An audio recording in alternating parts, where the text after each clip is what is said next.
नमस्कार दोस्तों, आज हम इस वीडियो में जानेंगे कि अम्ल क्षार लवण यानी क्लास 10th का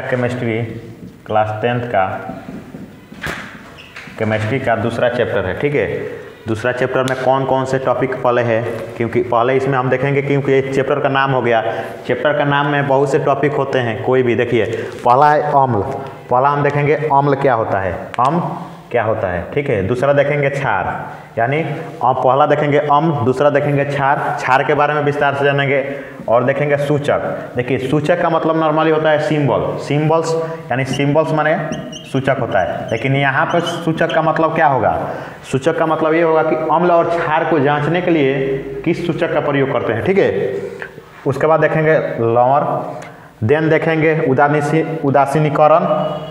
उदासीनीकरण अभिक्रिया क्या होता है। ठीक है, अब देखें अम्ल क्षार, यानी अम्ल और क्षार जब धातु से अभिक्रिया करेंगे तो क्या होता है। ठीक है, आगे देखें धातु के ऑक्साइड से, जैसे कि मानिए CO है तो क्या है, कार्बन।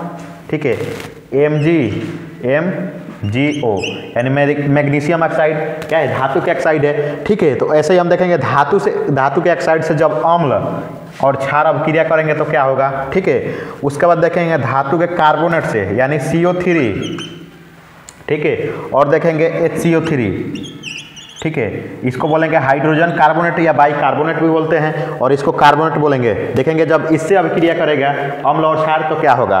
देन देखेंगे CO2 गैस का जांच कैसे किया जाता है। इसमें टॉपिक है कि CO2 गैस को जांच कैसे करेंगे, इसको भी हम इसी देख लेंगे। और अम्ल क्षार में समानताएं क्या है, यानी समानताएं का मतलब क्या है, दोनों में समान बातें क्या क्या है। ठीक है, उसके बाद देखेंगे जलीय विलयन में अम्ल और क्षार का क्या गुण होते हैं, यानी जलीय विलयन में इनको मिलाया जाएगा तो क्या होगा। उसके बाद देखेंगे pH स्केल, उसमें देखेंगे प्रबल अम्ल, दुर्बल अम्ल, यानी प्रबल माने मजबूत अम्ल कौन है, दुर्बल अम्ल कौन है। अम्ल राज मतलब अम्ल जो राजा, अम्ल राज और क्षार का राजा, प्रबल क्षार और दुर्बल क्षार, इसके बारे में भी देखेंगे। अगला लास्ट टॉपिक इसमें है लवण का pH देख लेंगे। उसके बाद से देखेंगे क्या, सामान्य लवण का रासायनिक सूत्र, यानी कि जैसे आप लोग सोडियम हाइड्रोक्साइड हो गया, ब्लीचिंग पाउडर हो गया, प्लास्टर ऑफ पेरिस हो गया, इत्यादि कुछ आएंगे। इनके बनाने के विधि भी देखेंगे और इनका क्या उपयोग भी देखेंगे, इसलिए इस आप वीडियो में बने रहे अंत तक। अब देखेंगे अम्ल, पहले अम्ल के बारे में जानते हैं। वैसा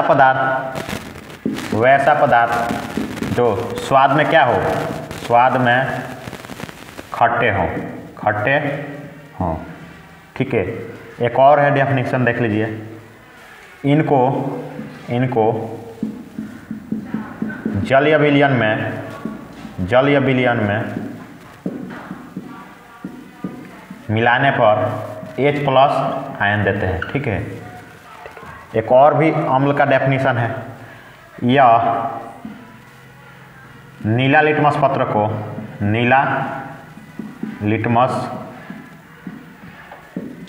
पत्र को लाल कर देता है। कैसा कर देता है, लाल कर देता है।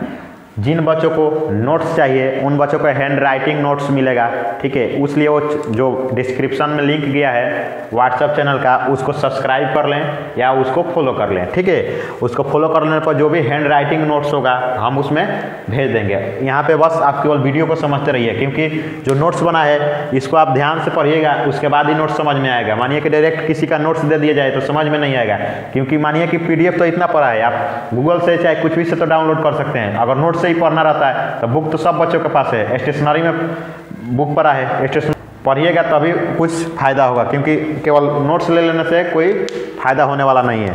तो पहले समझना बहुत जरूरी है। ठीक है, यहाँ पूछता है कि नीला लिटमस पत्र को लाल कर देता है, तो एक क्वेश्चन आता है यहाँ पे, क्या अम्ल का गुण है, अम्ल का गुण है।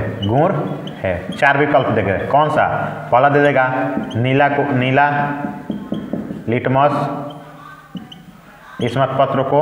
लिटमस पत्र को लाल, और क्या देगा, बी दे देगा लाल को नीला, सी दे देगा दोनों में क्या, लाल भी कर देता है, लाल और नीला भी, लाल और नीला दोनों कर देता है।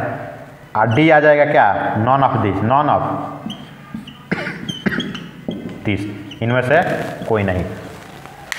अब आप यहाँ पे समझिए क्या है, अम्ल का गुण है, अम्ल का अभिन्न गुण हमने क्या पढ़ा कि ये नीला लिटमस पत्र को लाल कर देता था। इसमें आंसर कौन होगा, नीला को लिटमस को क्या कर देता है, लाल कर देता है, लाल को नीला कर देता है, नहीं होगा, दोनों कर देता है, दोनों कैसे कर देगा भाई, ठीक है, तो लाल होगा, ठीक है, ऐसे यहाँ पे क्वेश्चन बनेगा, ठीक है। अब देखेंगे क्षार के बारे में, ये देख लीजिए अम्ल के बारे में, ठीक है, कुछ प्राकृतिक स्रोत है, अम्ल का प्राकृतिक स्रोत, अम्ल का प्राकृतिक स्रोत क्या है, नींबू है, संतरा, नींबू, साइट्रिक एसिड, साइट्रिक एसिड, एक ज़्यादातर पूछता है सेव में कौन सा अम्ल पाया जाता है, सेव में मैलिक एसिड पाया जाता है, मैलिक एसिड। ऐसे बहुत से प्राकृतिक स्रोत हैं, लेकिन ये दो ज़्यादा फोकस रखिएगा, ठीक है, क्योंकि संतरा, नींबू, संतरा पक जाने पर क्या मीठा लगने लगता है, तो लड़का मीठा समझ के कुछ और लगा देता है, ठीक है, लेकिन दोनों का क्या होगा, साइट्रिक एसिड ही होगा, समझ आ रहा है ना। और हम शॉर्ट वीडियो के माध्यम से जितने भी अम्ल का है बता देंगे। अब हम देखेंगे क्षार के बारे में, ठीक है, क्षार के बारे में देखते हैं कि क्षार क्या क्या होता है। क्षार, इसको अंग्रेजी में बेस कहा जाता है, ठीक है, वैसा पदार्थ,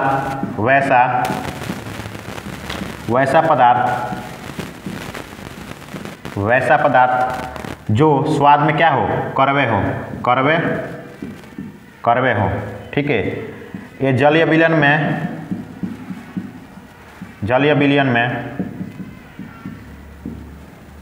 OH माइनस हाइड्रोक्साइड देते हैं, ठीक है, समझ आ गया। लाल लिटमस को नीला कर देते हैं, ठीक है, जस्ट इसके अपोजिट। तो यहाँ पे भी क्वेश्चन बनता है, ठीक है, बोर्ड में कि क्षार का गुण है 4 विकल्प, क्या ये दे देगा, लाल को नीला,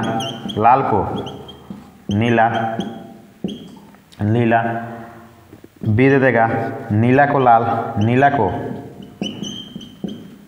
लाल, सी दे देगा कभी कभी लाल एवं नीला, डी दे देगा कोई नहीं। तो क्या होगा, अभी यहाँ पे हम क्वेश्चन लिखे थे ना, क्या करता है, क्षार कर देता है, लाल लिटमस पत्र को क्या करता है, नीला कर देता है, ठीक है, नीला कर देता है, ऐसे यहाँ पे क्वेश्चन बनता है, ठीक है। अब हम देखेंगे कि सूचक, ठीक है, अब सूचक करेंगे कि सूचक क्या होता है, तो सूचक लिखकर डैश दीजिए, सूचक, यहाँ पे बस आप समझते रहिए, इसको लास्ट बार में हम सब एथी करेंगे, ठीक है। सूचक क्या होता है, देखिए सूचक का मतलब नॉर्मली सिंबल होता है, सिंबल तो किसी चीज़ का भी सूचक हो सकता है, ठीक है। मानिए कि जैसे कि आप लोग साउथ मूवी में देखे होंगे क्या कि आधा नोट का फटा हुआ 2 नोट का मतलब रहती है, तो आधा नोट फाड़ कर दूसरे दुकानदार को चाहे किसी आदमी को देता है, वो बोलता है कि इस नोट को ले जाकर देखो, तो ये सिंबल बताएगा कि हाँ तुम मेरा ही आदमी हो, ठीक है। तो वहाँ पे सिंबल का मतलब अलग हो गया, सिंबल का मतलब, लेकिन यहाँ पे सूचक का मतलब ये हुआ ना कि अम्ल और क्षार को जांचने की प्रक्रिया, ठीक है। तो अम्ल और क्षार को, अम्ल और क्षार को जांचने की जांच किससे किया जाता है, सूचक से किया जाता है, ठीक है। अब सूचक बहुत प्रकार के होते हैं, ठीक है।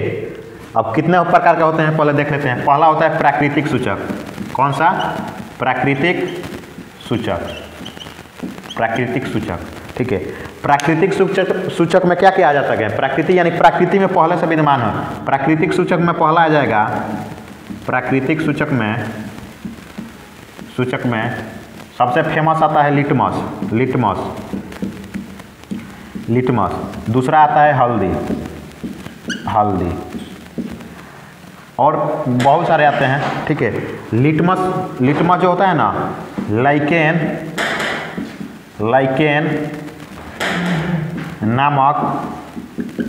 लाइकेन नामक पौधा से प्राप्त किया जाता है, ठीक है। तो यहाँ पे क्वेश्चन बनता है कि लिटमस कौन से पौधा से प्राप्त किया जाता है, ठीक है। क्वेश्चन यहाँ पे बनता है कैसे कि लाइकेन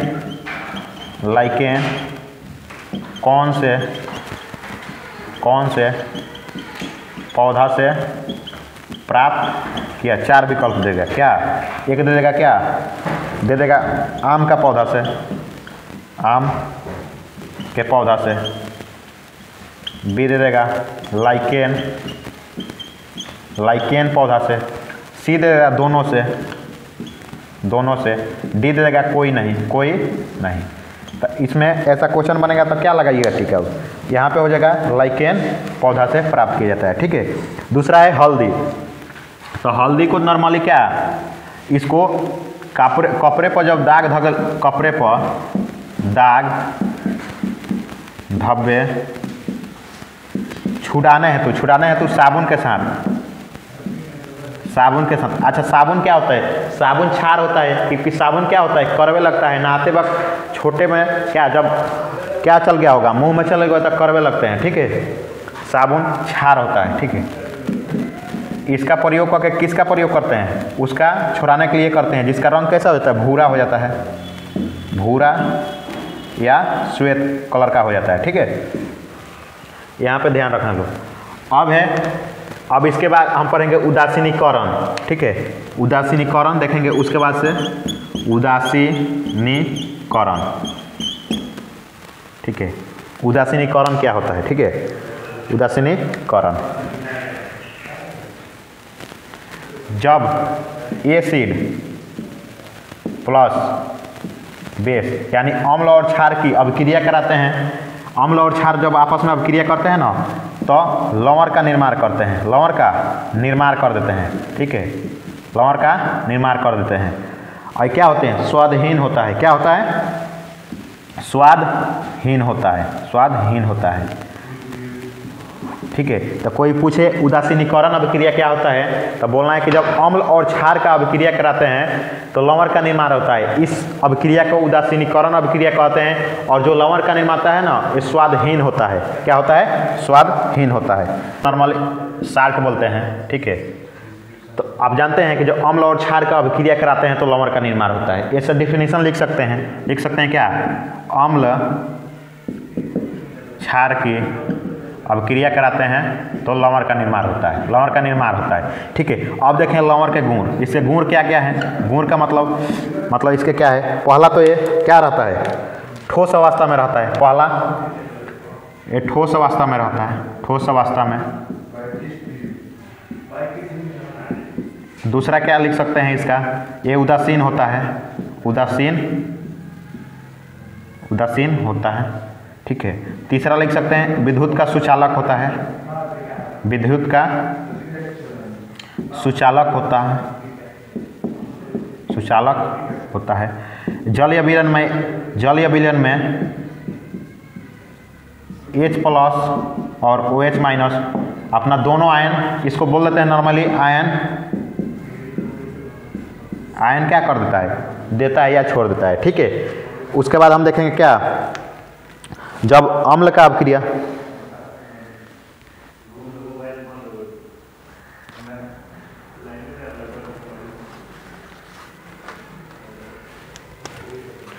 अब देखेंगे कि धातु से अम्ल और क्षार की अभिक्रिया, ठीक है। पहला इसमें होगा जब धातु की अभिक्रिया अम्ल से कराते हैं, अम्ल से कराते हैं, लवण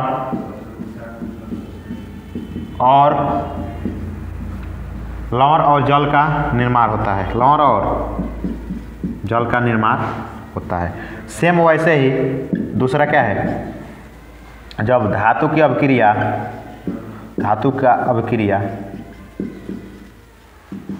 क्षार से कराते हैं, क्षार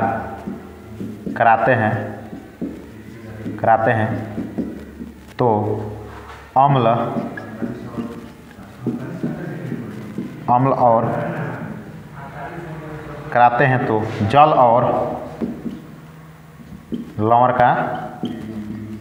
का निर्माण होता है, ठीक है। अब इसका